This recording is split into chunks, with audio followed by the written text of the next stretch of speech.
को खत्म करने का ब्लूप्रिंट हिमंत विश्व शर्मा का। बूमरैंग एनडीए की मित्रता। लंबे समय तक सत्ता में बने रहने के लिए ऊपरी असम में भयावह जाल बिछाया है हिमंत विश्व शर्मा ने। चुने हुए आहोम नेताओं को मुख्यमंत्री का निशाना। आहोम समाज के भीतर से ही अपना चापलूस दल बनाकर उन्हें कमजोर करने का खतरनाक ब्लूप्रिंट हिमंत विश्व का। गौरव लूरिन अखिल देवव्रत सैकिया तक ही सीमित नहीं है यह साजिश।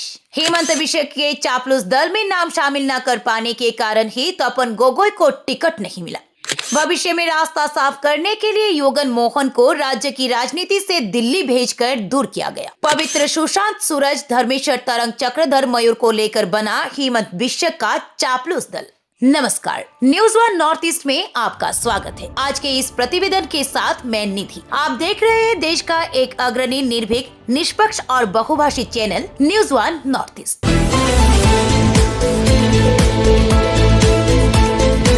अगर आपने अभी तक हमारे वीडियो नहीं देखे, लाइक नहीं किए, सब्सक्राइब नहीं किया तो जल्दी करें, क्योंकि ये चैनल गोदी मीडिया नहीं जिसे सत्ता के जोर से सच बोलने से रोका जा सके। न्यूज वन नॉर्थ ईस्ट के माध्यम से हम केवल खबरें नहीं दिखाते, बल्कि इसके पीछे की असली सच्चाई भी आपके सामने लाने की कोशिश करते हैं। वे खबरें भी जिन्हें गोदी मीडिया हमेशा आपसे छिपा कर रखता है।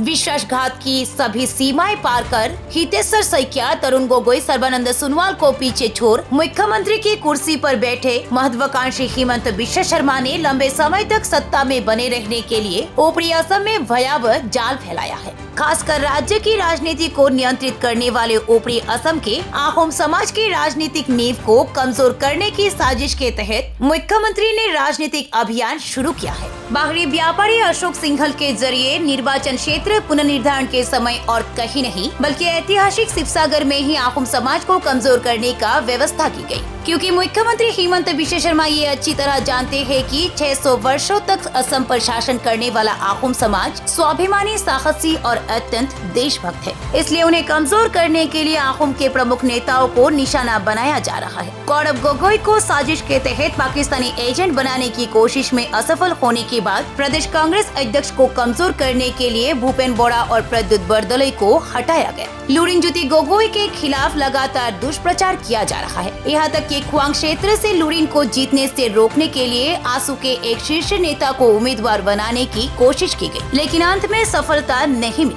अखिल गोगोई की राइजोर दल और कांग्रेस के बीच गठबंधन न हो, इसके लिए भी हिमंत विश्व शर्मा ने भरसक प्रयास किया। यहाँ तक कि उनके परिवार के प्रचार माध्यमों से विभिन्न तरीकों से झूठी खबरें फैलाई गई कि अखिल और कांग्रेस का गठबंधन नहीं होगा, लेकिन अंत में सभी साजिशों को विफल कर अखिल गोगोई ने कांग्रेस से गठबंधन कर लिया, जिसके बाद शुरू हुई नई साजिश। मित्र दल एजीपी के प्रदीप हाजोरिका को शिवसागर से उम्मीदवार बनाने के बावजूद गठबंधन की सभी मर्यादाओं को तोड़कर केवल अखिल गोगोई को फंसाने के लिए भाजपा ने विवादित और कुख्यात सल्फा कुशल दुआरी उर्फ जयंत हाजोरिका को शिवसागर से उम्मीदवार बनाया, और उसके बाद से ही शिवसागर की स्थिति कैसी हो गई ये सभी देख रहे हैं। अचानक ऐसा लगता है कि जैसे शिवसागर फिर से 1990 के दशक के रक्त रंजित आतंक के दिनों में लौट गया हो। जयंत हाजरिका के आने के साथ ही आम लोग फिर से भयभीत हो गए हैं। कुल मिलाकर ऊपरी असम के आहोम समाज से कोई भी मजबूत नेता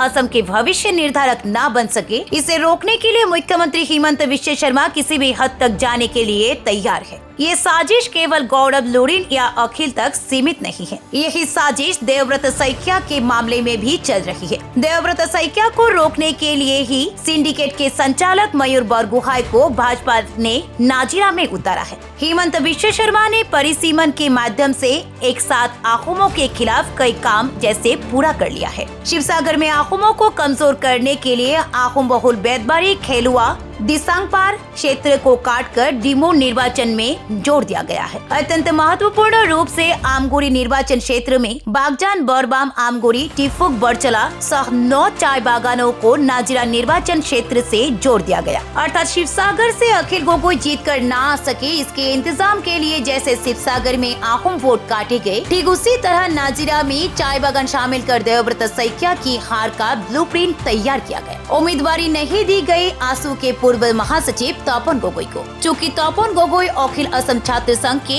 एक पूर्व नेता है और उनके पास भविष्य में नेता बनने की क्षमता है। साथ ही वे हिमंत विश्व शर्मा के स्तुति दल के सदस्य नहीं है, इसलिए उन्हें शुरुआत में ही खत्म करने की पूरी व्यवस्था कर दी गई। चतुर मुख्यमंत्री हेमंत बिश्व शर्मा ने रीढ़ वाले चुनिंदा आहोम नेताओं को कमजोर करने के लिए अपने कुछ अनुयायियों को लेकर एक स्तुति दल तैयार किया है। कुछ दिन पहले तक राजनीतिक जगत से कोई संबंध न रखने वाले एक सांस्कृतिक दलाल के रूप में पहचाने जाने वाले पवित्र मार्घेटा को इस स्तुति दल का मुख्य संचालक बनाया गया है। यह भी महत्वपूर्ण है कि इसी पवित्र मार्घेटा के विदेश विभाग के प्रबंधन में जुबिन गर्ग के सिंगापुर जाने को लेकर गंभीर आरोप लगे थे, लेकिन सरकारी ताकत के बल पर वे सारी बातें अब दबा दी गई है। हेमंत बिश्व के इस स्तुति दल में पवित्र मार्घेटा के साथ सुशांत बरगुहाई, तरंगो गोगोई, सूरज दिखिंगिया, धर्मेश्वर कुंवर, मयूर बरगुहाई, चक्रधर गोगोई जैसे कुछ लोग शामिल हैं। अब इस स्तुति दल को आहोमों का प्रतिनिधि बताकर मुख्यमंत्री स्थापित करने की कोशिश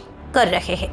आहोम समुदाय में विशेष प्रभाव रखने वाले युगन मोहन को भी भविष्य में मुख्यमंत्री के लिए चुनौती बन सकते हैं। इस आशंका से उन्हें राज्य की राजनीति से रणनीतिक रूप से हटाकर राज्यसभा भेज दिया गया और योगन मोहन के मामरा निर्वाचन क्षेत्र में हेमंत बिश्व शर्मा ने उम्मीदवार बनाया पूर्व कांग्रेस और अपने करीबी विवादित सूरज दिखिंगिया को। एक तरफ मुख्यमंत्री ने अपनी स्तुति दल के सूरज दिखिंगिया को स्थापित करने का रास्ता साफ किया और दूसरी तरफ योगन मोहन जैसे नेता को राज्य से हटाकर भविष्य के खतरे को टाल दिया। महत्वपूर्ण रूप से भूपेन बोरा, प्रद्युत बरदलोई की तरह देवव्रत सैकिया को भी किसी भी तरह भाजपा में लाने की हेमंत बिश्व ने बहुत कोशिश की, लेकिन अभी तक सफल नहीं हो सके। इसलिए अब सिंडिकेट संचालक मयूर बरगुहाई को धन बल से मदद देकर देवव्रत सैकिया को हराने में जुटे हैं। कुल मिलाकर हर तरफ से आहोम नेताओं को खत्म करने का अभियान चलाया जा रहा है। इधर जनजातीकरण के नाम पर भी मुख्यमंत्री ने मंत्री समूह की रिपोर्ट के नाम पर किस तरह भ्रम फैलाया, ये भी सबने देखा। संविधान में न होने वाले एक अभूतपूर्व व्यवस्था बनाकर चुनाव तक आहोम समुदाय को सपने दिखाकर सत्ता पाने का रास्ता तैयार किया गया। आहोमों को जनजाति उपत्यका नामक एक नई अवधारण के तहत जनजातिकरण देने का लालच दिया गया। शुरुआत में ये धारण बनाने की कोशिश की गई कि चुनाव से पहले ही आहोम समेत असम के 6 समुदायों को जनजाति का दर्जा मिल जाएगा, लेकिन वास्तव में क्या हुआ ये सबने देखा। जनजातिकरण के नाम पर वर्षों से आंदोलन चल रहा है। कुछ नेताओं की जेब भारी हुई है, कुछ ने राजनीतिक करियर बना लिया है और कुछ लोग वर्षों से लगातार संघर्ष कर रहे हैं। लेकिन जिस मुख्यमंत्री का राजनीतिक करियर भ्रष्टाचार, विश्वासघात और साथियों को धोखा देने के जरिए आगे बढ़ा है, क्या वो वास्तव में राज्य के स्वदेशी समुदायों को संवैधानिक सुरक्षा दे पाएगा? इस समय मुख्यमंत्री का एक ही लक्ष्य है, भविष्य में उनके खिलाफ आहोम समुदाय से कोई नेता ना उभर सके, उसके लिए हर तरीके से आहोम नेताओं को कमजोर करना। वो मानो एक नए लड़ा राजा के रूप में उभरे हैं, लेकिन चुकाफा की महान दृष्टि और लाचित की वीरता की परंपरा से समृद्ध आहोम समुदाय हेमंत बिश्व शर्मा जैसे सत्ता लोभी, निरंकुश और विभाजनकारी नेता की साजिश में नहीं फंसेगा। ये समय निश्चित रूप से साबित करेगा। यहाँ मैं आपसे एक अनुरोध करना चाहती हूँ। आप जानते हैं कि आजकल सत्यनिष्ठ पत्रकारिता करना कितना कठिन है, लेकिन ऐसी स्थिति में भी अगर कोई आपको सही खबर दे रहा है, आपको मुद्दे की बात बता रहा है, तो आपको उनका समर्थन करना चाहिए। अगर आप मेरी पत्रकारिता को सही मानते हैं तो हमारे इस news one north east channel को समर्थन करें। वीडियो अच्छा लगे तो लाइक करें, सब्सक्राइब करें, क्योंकि आपका सहयोग ही हमारी मुख्य ताकत है। Bureau report, news one north east.